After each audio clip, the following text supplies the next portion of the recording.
কোথাও বেড়াতে গিয়ে আর শান্তি নেই।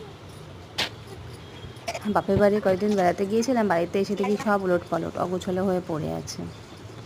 তাই জন্য আজকে সকাল সকাল উঠে রেডি হয়ে গেলাম ঘর ঝাড়ার কাজে।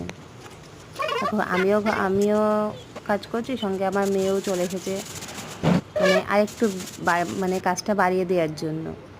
কাজ তো সাহায্য করবেই না, মানে একটু কাজটা বাড়িয়ে দেয়। তো সব ঝাড়াঝাড়ি কমপ্লিট করে ফেললাম, আর যেগুলো ছিল ওইগুলো সব ছাদে রোদে দিয়ে এসেছি। যে এইবার ঝাড়াঝাড়ি হয়ে গেছে, এবার আমি সব মোছামুছি করছি।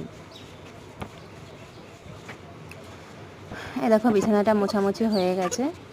এবার বাদবাকি যে জিনিসপত্র ছিল, আলমারি, এসি, ফ্রিজ, সব কিছু আমি মুছে নিলাম। মোছা হয়ে গেছে। তো এই সময়টা একজন এসেছিল, তো সেখানে কথা বলছিলাম। তো কথা বলতে বলতে দেখো আমার এদিকে কাজও হয়ে যাচ্ছে।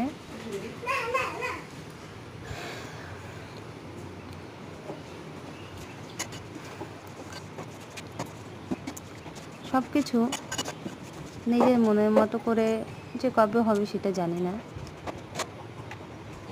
তবুও যেইটুকুনি আছে সেইটা নিয়ে সন্তুষ্ট আছি। ভাবছি ভগবান নাকি যাকে যেটুকুন দেয় সেইটুকুন নিয়ে সন্তুষ্ট থাকতে হয়, তো আমি সেটাই আছি। তো সব কিছু এদিকে করে মোছা টোচা হয়ে গেছে, ঘরটা সব মুছে আমি স্নান করতে গেছিলাম। তো স্নান সেরে চলে এসেছি। তো দেখো বিছানাটাও কমপ্লিট করে ফেলেছি, আর সঙ্গে যেইগুলো কাচা ধোয়া করেছে, অনেক কাজ ছিল আজকে, কাচা ধোয়া করলাম। তো সেইগুলো সব এনে দেখো গুছিয়ে রেখেছি। তো এই যে ঘরটাও তোমাদের দেখালাম গোছানোর পরে। তো সেই দিন আর পর্দাগুলো লাগানো হয়নি, তো শরীরটা একটু খারাপ লাগছিলো, ক্লান্ত লাগছিলো। তো তারপরে সেই দিন সন্ধেবেলায় আমি আর মেয়ে দেখো কাজ করছি, মেয়ে আমাকে হেল্প করে দিচ্ছে। মেয়ে কিন্তু আমাকে সব কাজে হেল্প করে দেয়, মানে কোনো কাজে বেশি হেল্প করে, কোনো কাজে অল্প হেল্প করে। এটাই হচ্ছে আমাদের মা মেয়ের ভালোবাসা।